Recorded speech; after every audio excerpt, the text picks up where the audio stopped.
사도행전 2장 42절부터 47절까지 말씀을 제가 봉독해 드리도록 하겠습니다.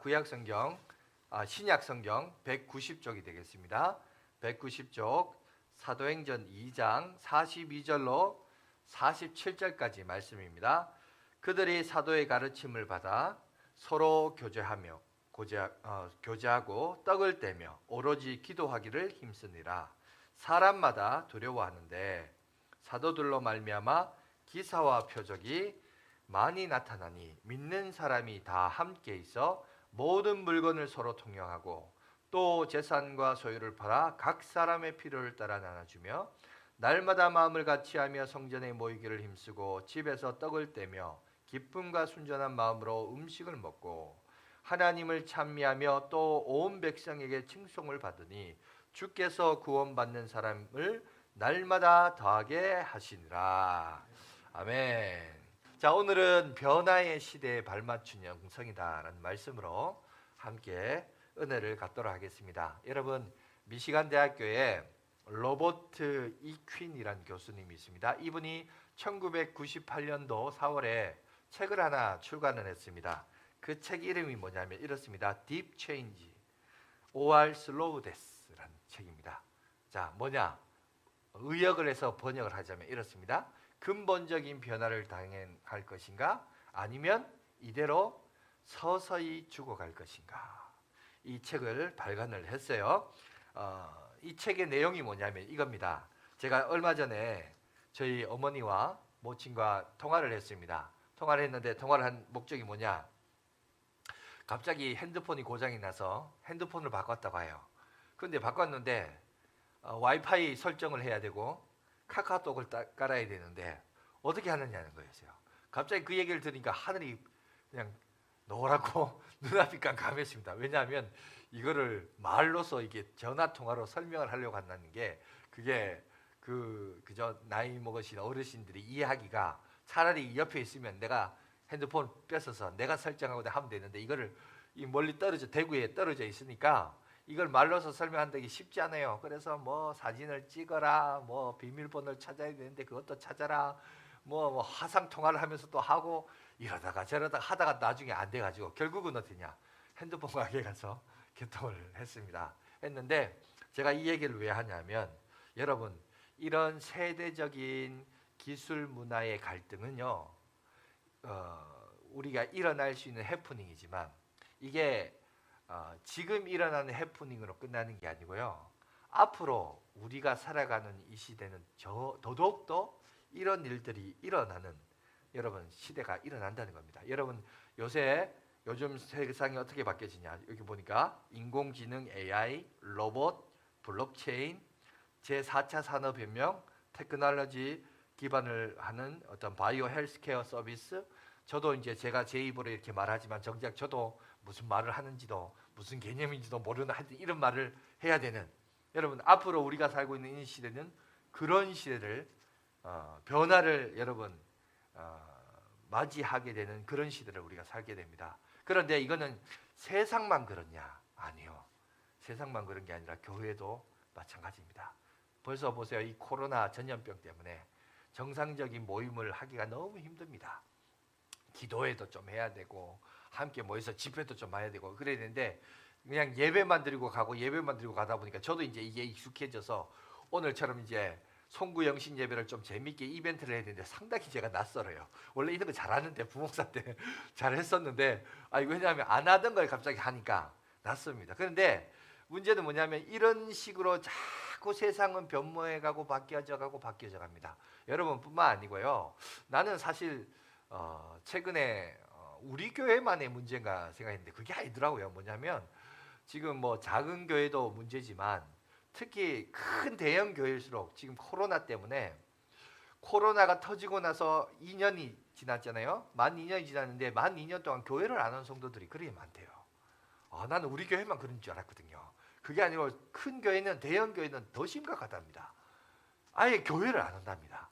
물론 이제 그게 이제 더더욱 심한 건 이제 다음 세대들이죠. 젊은이층을 비롯한 다음 세대들은 또 이 스마트폰이 익숙하니까 저희 스마트폰 봐요 이렇게 얘기하지만 그게 이제 사실 잘 모르잖아요. 보는지 예배를 제대로 드리는지 잘 모릅니다.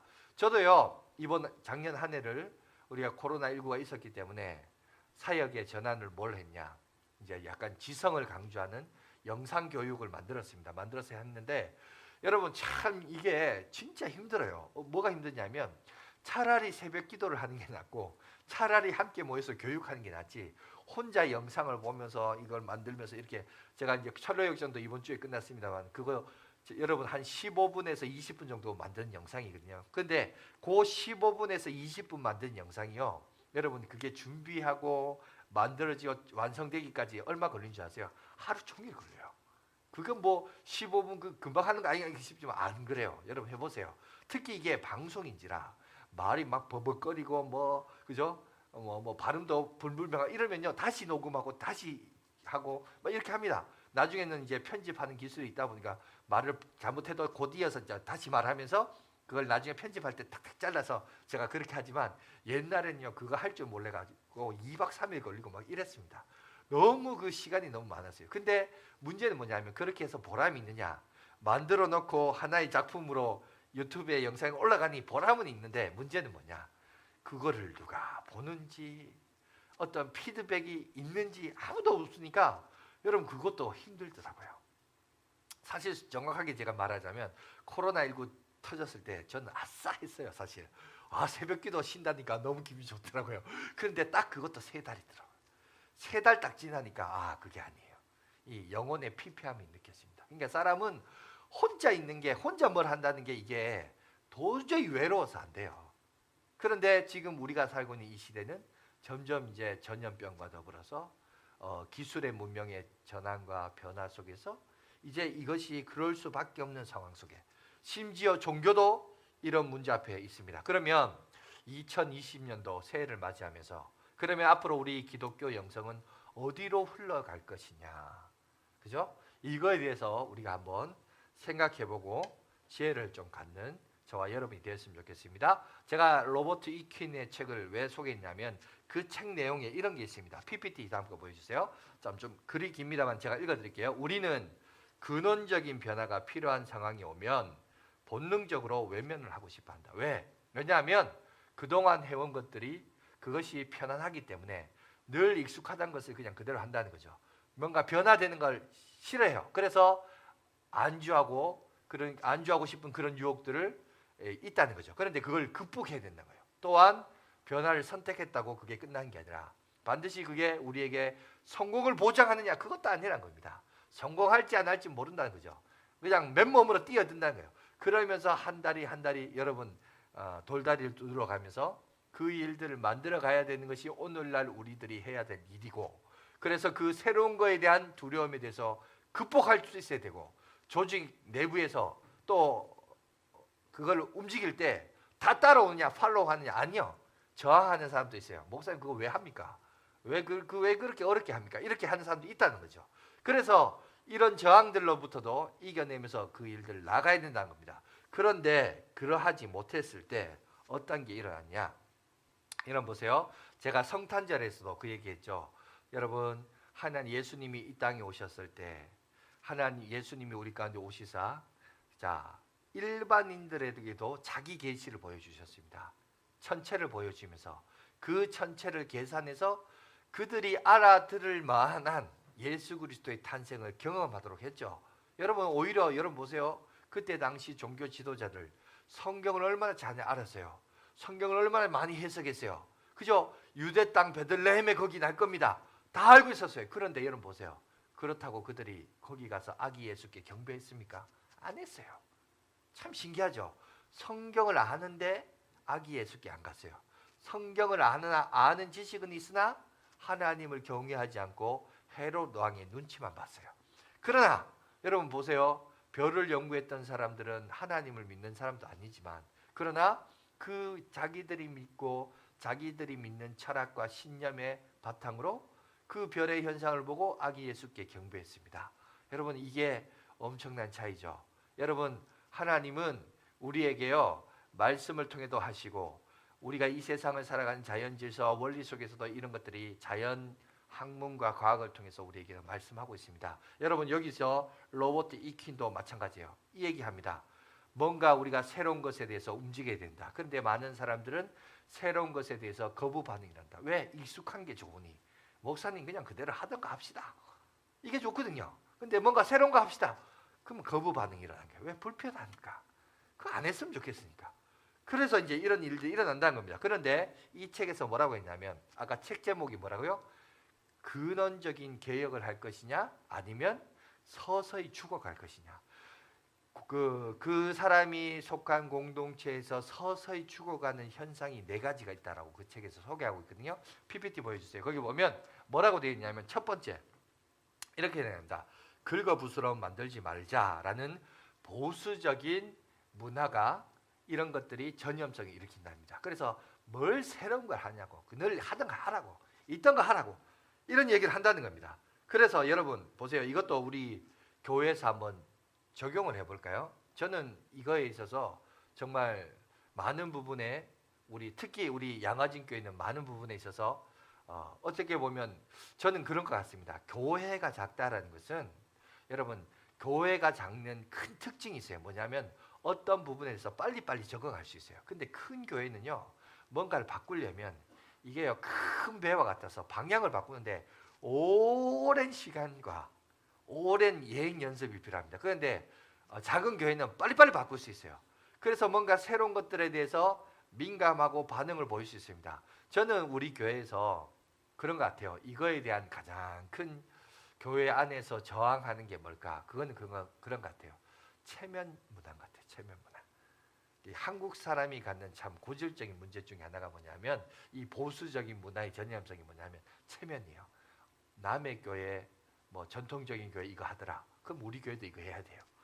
그런 게 있다고 말이죠. 보이지 않는 어떤 그런 수준이 있다는 거죠. 근데 여러분 그거 아니에요. 여러분 얼마든지 그런 것들로부터 내려놓을 수 있어야 됩니다. 새로운 거에 대해서는 우리가 도전적인 정신을 가지고 나가야 됩니다. 그래서 이런 부분들이 우리 가운데 없는가 여러분 한번 생각해 보십시오. 그 다음에 두 번째가 뭐냐면 신뢰에 대한 배반입니다. 뭐냐면 리더가요 이런 거예요. 이런 생각을 가진답니다. 이거 꼭 내가 해야 돼? 그냥 시간이 조금 지나다가 세월이 지나다가 다음 후임에게 그 책임을 떠넘기고 나는 쏙 빠져버리자 이런 생각이 있는 거예요. 그래놓고 나중에 대해서는 그 리더가 어떻게 됐냐 자기가 정년이 되었을 때 퇴임하게 됐을 때는 자기는 쏙 빠지고 자기만의 안정지대를 만들어서 쏙 빠지고 나머지는 뭐예요? 후임자에게 다 책임을 떠넘기는 거예요. 여러분 올해 이제 2022년이 됐습니다. 우리 양화진교회가 설립한 지 36주년이 되었습니다. 그러면 35년의 역사를 한번 여러분이 되돌아보시기 바랍니다. 여러분 35년의 역사를 되돌아보면서 그 35년의 역사 가운데 우리 교회가 변화해야 될 바뀌어야 될 기회들이 있었을 거예요. 근데 그게 바뀌지 않고 그냥 예전에 하던 그대로 하자 그렇게 합시다 이렇게 가는 경우들이 얼마나 많습니까? 그러면 그 뒤에 남겨진 자들이 얼마나 그것에 영적인 마중물로서 그 책임들이 부과되어서 짐이 되어 하던 일들이 얼마나 많아요. 여러분 그렇기 때문에 이런 부분에 있어서 리더가 일단은 리더의 자질이 문제예요. 그죠? 리더가 자기만의 안전지대로 피하면서 도망가면서 그래서 그 공동체의 리더에 대한 그 신뢰가 배반을 경험하는 이런 현상들이 조직이 죽어가는 4가지 증세 가운데 하나가 있더라는 거예요. 그 다음에 비전에 대한 갈망입니다. 여러분 공동체가 힘들면 힘들수록 여러분 강력한 리더십을 요구해요. 그런데 그 리더는 이 리더십이란 게 여러분 참 이게 쉽지 않아요. 쉬운 게 아니에요. 그러다 보면 어떻게 되냐면 통계와 여러분 사실을 가지고 이거를 변명하면서 여러 가지 일들을 핑계를 얘기됩니다. 그러면서 숫자와 통계치를 말하면서 그래서 이 목말라 하는 그들에게 마치 모래를 먹이는 그런 역할을 해요. 통계가 이렇다. 현실이 이렇다. 여러분 마찬가지입니다. 우리가 현실을 객관적으로 정확하게 봐야 되는 건 맞아요.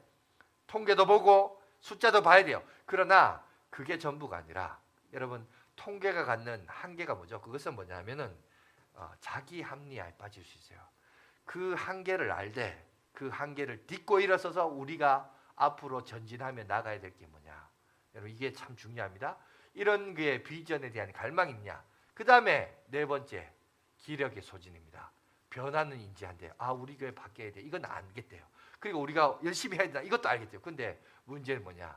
이걸 움직일 에너지가 없어요. 에너지가 없으면 우리가 속한 공동체는 서서히 죽어간다요. 여러분 어떻습니까? 이 얘기가 지금 여러분의 가정의 얘기입니까? 우리 교회의 얘기입니까? 우리나라의 얘기입니까? 여러분이 속한 어떤 조직체의 얘기입니까? 오늘 우리가 이걸 바라보면서 아, 이게 우리가 속한 공동체와 조직 속에서 이런 모습들이 있구나라는 것을 여러분들 좀 생각을 해볼 필요가 있습니다. 그런데 이 책에서 뭘 얘기하냐면 공동체의 문제만 지적하느냐 그게 아니라 여기서 말하는 deep change, 뭐냐면 변화시키라. 여기 뭐 직역하면 깊은 변화를 경험하라 이건데, 여러분 이 책에서 말하고자 하는 의도는 이 사람이 뭘 얘기하고 싶었냐면 깊이 있는 변화가 아니라 근본적인 변화를 바꿔라. 여기서 이제 근본적이라는 단어를 쓰는데, 이게 근본적이라는 단어는 뭐냐면 이 책 안에서 여러분 읽어보면 이 근본적이라는 단어가 레디컬이라는 단어를 써요. 레디컬이라는 단어는 그러니까 라틴어의 루트, 뿌리, 근원, 거기서부터 나옵니다. 그게 무슨 말이냐면 이 사람은 이 얘기를 해요. 그가 가지고 있는 조직체의 처음 설립 목적과 그 어원, 근원으로 들어가서 왜 이 조직체가 세워졌는지, 거기에 목적과 의도를 다시 한번 재정립하면서 다시 한번 회복될 필요가 있다. 이거를 얘기를 합니다.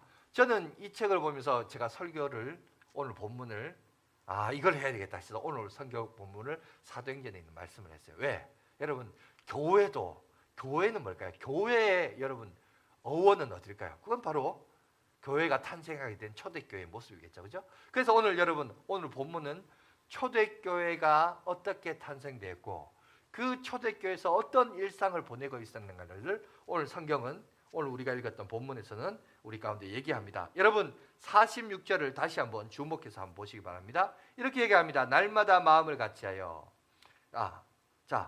그거 하기 전에 오늘 본문인 42절 먼저, 이제 내가 앞서갔네요. 42절을 먼저 한번 보시면 이렇게 되어 있습니다. 그들이 사도의 가르침을 받아 서로 교제하고 떡을 떼며 오로지 기도하기를 힘쓰니라. 오늘 보니까 초대교회가 뭘 했냐? 첫 번째, 사도의 가르침을 받았다. 말씀을 배웠다는 거예요. 그러니까 교회는 무엇보다도 말씀의 기초 위에 나가야 됩니다. 그죠? 말씀의 기초 위에서 어떻게 했냐? 서로 교제했대요. 교제도 그냥 교제가 아니라 떡이 있는 교제, 친밀한 교제, 그죠? 뿐만 아니라 기도하기를 힘써 영적인 교제까지, 육체의 배부름을 위한 교제로 끝나지 않고 영적인 교제까지 앞으로 나갔다라고 분명히 우리 가운데 그 얘기를 하고 있는 것을 보게 됩니다. 그리고 이로 말미암아 소문이 좋게 나서, 그래서 어떻게 됐습니까? 믿는 자들의 숫자가 증가하게 되었다. 아무쪼록 우리 양아진 교회도 하나님을 경외하며 섬기면서, 저는 그렇습니다. 우리 몇몇 우리 최근에 우리 같이 공부하는 목사님들이나 또 노예 목사님들 통해서 이렇게 얘기 들어보면 다들 교회가 힘들대요. 어려웠다고 하더라고요. 근데 참 감사한 것은 교회가 부흥한 거는 참 너무 또 우리 너무 주관적일 수도 있는데 우리 양아진 교회만 그래도 교회가 부흥할 수 있도록 은혜를 주셨던 것 같아요. 너무너무 감사해요. 이 코로나 시기에도 불구하고 지난주도 보니까 우리가 후보가 15명 정도가 새로 등록하게 되었고, 또 이제 그 15명 오면 다 오늘 아마 아침에 밴드에 가입하신 분들 보셨을 거예요. 15명 다 밴드 가입해야 되는데 목사가 또 깐깐해요. 그래가지고 새가족 교육 받아야 되고 점검하여 그런 사람만 내가 올려요. 아무나 그냥 우리 왔다고 할렐루야 아멘이라고 가입 밴드에 올리는 게 아니라 늘 깐깐하게 좀 어렵게 합니다. 그래서 하여튼 뭐 어떻게 보면 참 복이죠, 하나님께서. 그런데 제가 그걸 이렇게 돌아보면서 왜 하나님이 이런 복을 주셨을까를 한 해를 돌아봤는데 딴 거 아니에요. 우리가 일단은 말씀에 기초해서 말씀대로 우리가 몸부림치다 보니까, 그죠? 하나님이 이런 은혜를 주셨던 것 같습니다. 우리 2022년도에도 늘 말씀의 터 위에서 더욱더 굳건히 서가면서 순종하다 보면 하나님의 역사하심과 은혜가 있을 줄 믿습니다. 오늘 여기 보니까 사도의 가르침을 받아, 그죠? 서로 교제했대요. 그러니까 여기 보세요. 교제도 있어요. 사람은 여러분 아무리 시대가 바뀌고 문화가 바뀌고 21세기 변화의 시대요, 테크놀로지 뭐 문화가 어쩌고 저쩌고 다 해도요, 사람이 바뀌지 않는 근본적인 기본적인 욕구가 있어요. 그게 뭔지 아세요? 사람은요 소속감이 있고 수용감이 있고요. 안정감을 추구하고 자존감과 연대감이 있어야 거기에 안착하고 여러분 거기서 신앙을 키워갑니다. 그런데 오늘 여기도 보세요. 사도의 가르침을 받아 교제를 했답니다. 관계를 형성했죠. 여러분 신앙생활을 혼자 하는 거 아니에요. 관계를 형성해야 돼요. 그죠? 그 관계를 형성해서 함께 했습니다. 그런데 오늘 아까 이제 제가 말했던 46절에 있는 표현을 한번 보시기 바랍니다. 46절을 보시면 이렇게 있습니다. 다 같이 한번 읽어봅시다. 시작. 날마다 마음을 같이하여 성전에 모이기를 힘쓰고 집에서 떡을 떼며 기쁨과 순전한 마음으로 음식을 먹고. 자, 여기 PPT로 보시면 제가 일부러 표시를 해놨습니다. 여러분 46절에 장소의 개념이 등장하는 여러분 단어가 두 개가 나옵니다. 그죠? 하나는 성전이고 하나는 집입니다. 여러분 이거는 오늘날 우리에게 적용하자면 하나는 교회고, 그죠? 하나는 성도들의 개인의 집일 것입니다. 자, 그런데 이거는 그룹으로 표현해 봅시다. 성전은 대그룹이에요. 대그룹이고 집은 소그룹이에요. 이해가 되십니까? 그러니까 하나님의 초대교회는 모이기를 힘썼는데 어떻게 모였냐면 성전에서 대그룹으로 모였습니다. 또한 각 가정으로 돌아가서 소그룹으로 떡을 떼면서 교제를 했어요. 아까 우리 42절에 있는 말씀처럼 사도의 가르침을 받아서 서로 교제하고 떡을 떼며 오로지 기도하기를 힘썼다. 이 구절은 교회에서 그런 걸 했더라, 대그룹으로 해서 그런 걸 했더라, 물론 그렇게 할 수 있습니다. 그러나 더 구체적으로 이게 적용이 되려면 어디냐면 소그룹이었어요.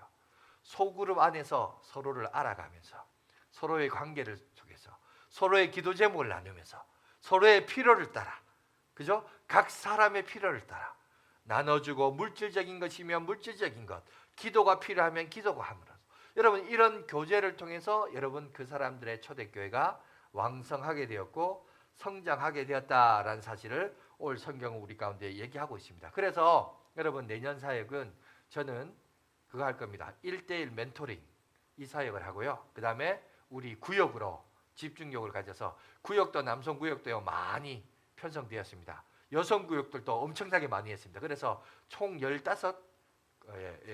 순으로 나눠가지고 그 순 모임 자체 인원은 전체적으로 적게 하고 순 모임 그 모임방은 많게 해가지고 좀 이제 오후 예배도 잘 되면 코로나가 끝나면 오후 예배를 순 모임 이렇게 모임으로 전문으로 해서 그렇게 진행도 하기도 하고 이렇게 하려고 해요. 왜?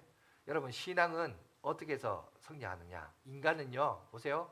인간은 관계적인 존재예요. 하나님도 우리의 모양과 우리의 모습대로 인간을 만들자 그랬으니까 관계적인 신이기 때문에 우리가 하나님의 형상을 따라 지음을 받은 우리 역시 관계적인 존재예요. 그런데 이 관계에서 신앙이 성장해야 돼요. 그런데 이 관계에서 신앙이 성장하지 못하면 어떻게 되냐? 신앙이 모호해요. 신앙이 추상적이에요. 시상이 참 뭔가 말은 하는데 뭔가 뚱구름 같은 얘기예요. 여러분 저는 그런 거 많이 경험해요. 어떤 성도와 기도 제목을 나누고 어떤 성도와 얘기를 하는데 뭔가 처음에는 좋아요. 좋은데 대화가 이번 주 만나서 그렇게 대화했는데 그 다음 주 또 만나요. 근데 또 만나요. 근데 뭔가 대화가 앞으로 이렇게 진전해서 나가야 된다. 마치 다람쥐 쳇바퀴 돌듯이 계속 그 똑같은 레퍼토리만 계속 하는 사람도 있어요. 이게 뭐냐? 이게 구체적이지 않아요. 관계가 원활하지 않아요. 자기를 오픈하기 싫은 거야. 그러니까 자기가 오픈하고 싶은 거는 자기가 말하는 그 정도. 그 이상은 더 이상 진보하지 마. 그러면 그 사람은 성장을 못해요. 근데 그래서 여러분 결국은 나를 가장 잘 알려면 어떻게 되는 줄 아세요? 여러분 나를 잘 알려면 다른 사람이 나를 어떻게 보느냐를 보면 돼요. 여러분 저는 양화진 교회가 어떤 교회인가 뭐 우리끼리 뭐 얼마든지 좋고 목사님 좋아해 할 수 있지만 저는 한 번씩 누구한테 주목해서 뭐냐면 한 번씩 우리 교회에 와서 사역하고 가는 우리 교역자를 유심히 봐요. 왜? 그 사람들은 이 교회 저 교회 저 교회 이 교회 많이 다니잖아요. 그러니까 거기서 이제 부교역자적인 관점에서 보니까 그래서 한마디씩 해봐라 그래요. 그래서 이제 담임 목사 간판 띄놓고 네가 하고 싶은 말 해봐라 우리 해가지고 그래서 내가 유심히 봐요. 왜? 우리 교회가 혹시 잘못한 거 없는가? 혹시 우리 교회가 그러면 또 혹시 잘한 건 또 뭔가? 이렇게 보는 거죠. 남들의 이 눈을 의식하기 위해서가 아니라 자기 객관화가 필요하거든요. 신앙생활도 마찬가지입니다. 관계를 하다는 게 뭐냐면 나는 정직하고 나는 잘하고 나는 잘한 것 같은데 문제는 내 옆에 있는 사람이 볼 때 너의 그것이 다른 사람한테 불편함을 줄 때가 있다고요. 안 그래요? 그러니까 여러분 앞으로 기억하십시오. 혼자 신앙생활 잘하는 거 그거 모순입니다. 같이 신앙생활 잘해야 돼요. 함께 잘하는 겁니다. 그러려면 관계 속에서 내가 성장해 가야 돼요. 그런데 그 관계 속에서 보면 그 사람이 단점이 있어요. 여러분 사람인지라 사람이 왜 다 100% 완벽하지 않아요. 여러분 저도 이 소그룹을 하면서 제가 소그룹을 내년에 한다고 그러는데 사실 한쪽 마음 편에 솔직하게 말하지만 하기 싫은 마음도 있어요. 왜? 목사들은 사실은요. 목사들은 설교하고 싶어 하지 소그룹 진행하는 거 싫어요. 왜냐하면 남의 얘기 들어줘야 되거든. 남의 얘기 듣는 게 그게 얼마나 힘든 건데 그게 힘들어서 싫고 두 번째는 뭐냐? 왜 싫냐? 여러분 소그룹 리더를 세워줍니다.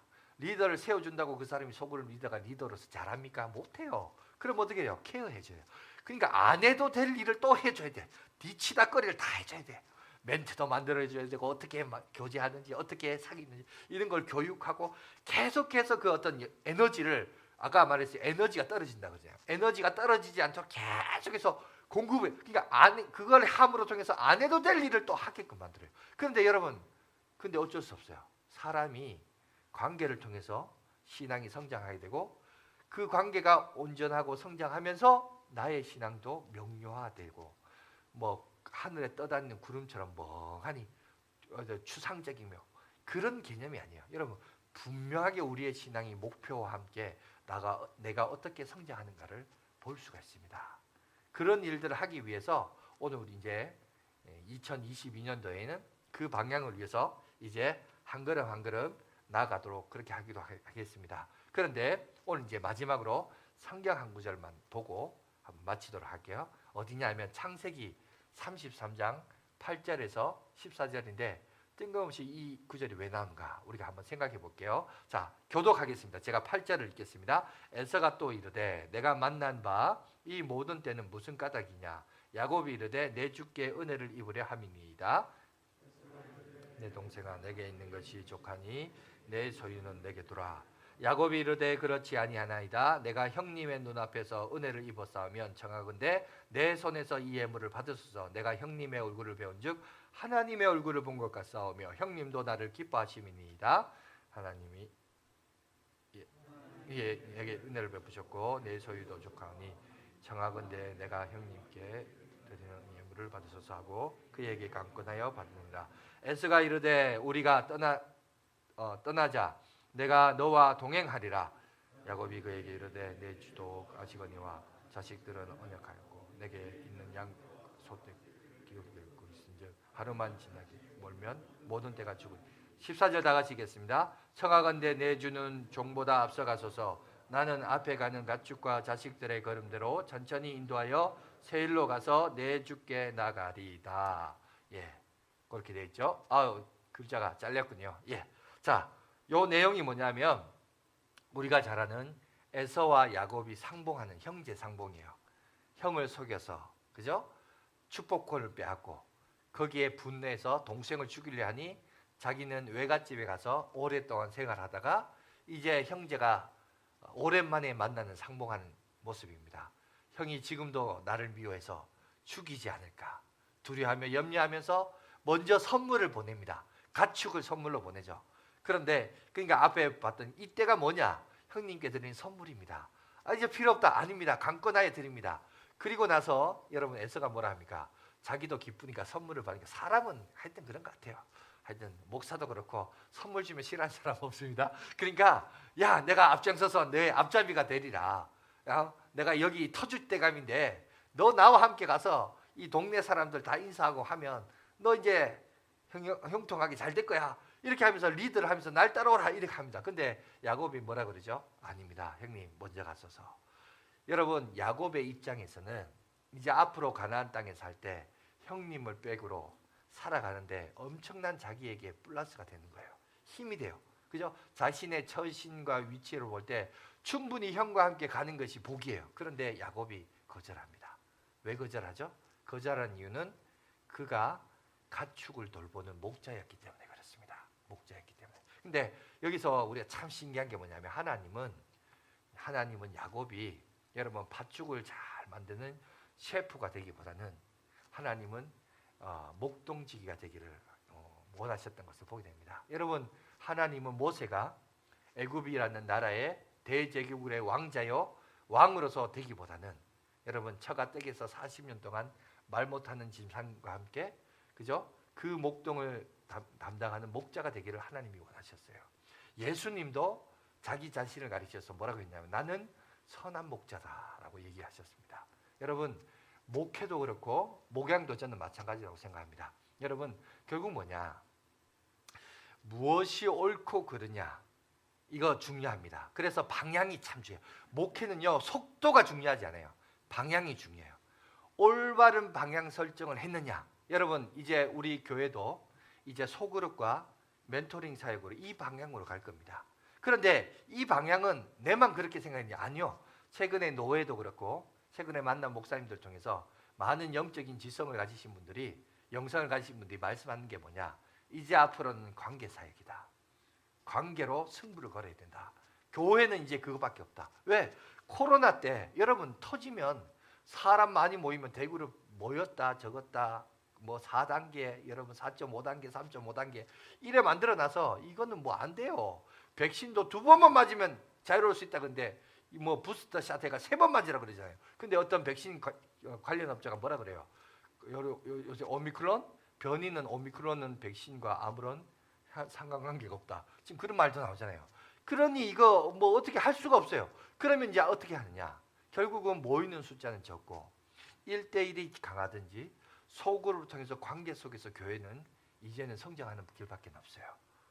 그리고 그게 사실은 맞아요. 그러니까 대그룹은 대그룹대로 해야 될 일이 있고 그래서 그 대그룹은 여러분 이 자리에 모여서 함께 예배를 드든지 아니면 영상을 통해서 예배를 듣든지 말씀을 듣고 그 들은 말씀을 사도의 가르침을 받아 목사님의 말씀을 가르침을 받아서 그 말씀과 함께 나누면서 교제하면서 기도하면서 나의 영적인 수준과 위치와 한계와 그게 뭐냐 그리고 더 앞으로 진보하기 위한 그 단계는 무엇을 할 것이냐 구체적이고 분명한 목표의식을 가지고 신앙생활을 해야 된다는 거예요. 그렇지 않으면 이젠 다 넘어가 버려요. 그거를 지금 오늘 우리 가운데 얘기하고 있습니다. 그러니까 방향은 여러분 올바르게 설정해야 돼요. 근데 문제는 뭐냐? 속도.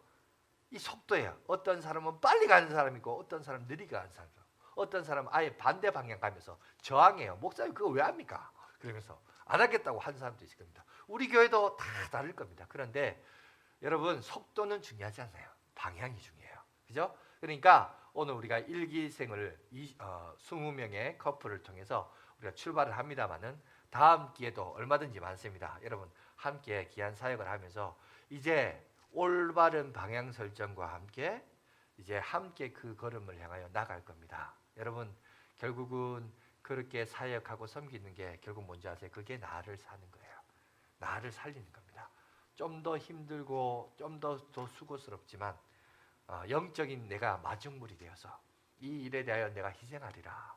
마중물이 되리라. 여러분 그 마중물이 나중에는 풍성한 물로 하나님이 갚아주시고 인도해 주시고 이끌어 주실 줄 믿습니다. 아무쪼록 2022년도 이제 우리 교회가 이 방향성을 향하여 나갈 겁니다. 여러분 오늘 우리 청년들도 그렇고 우리 중고등부들도 마찬가지예요. 여러분 관계 속에서 좋은 관계가 사람을 변화시킨 거예요. 사람이 변화되는 것은 책 한 권 읽었다고 되는 것도 아니고 여러분 사람과 사람과의 관계를 통해서 사람은 변화됩니다. 이 좋은 관계를 형성하여서 하나님의 나라 하나님의 일꾼으로 마지막 세기 마지막 주자로 주님 앞에 쓰임받는 저와 여러분들이 되시기를 간절히 바라겠습니다. 기도하겠습니다.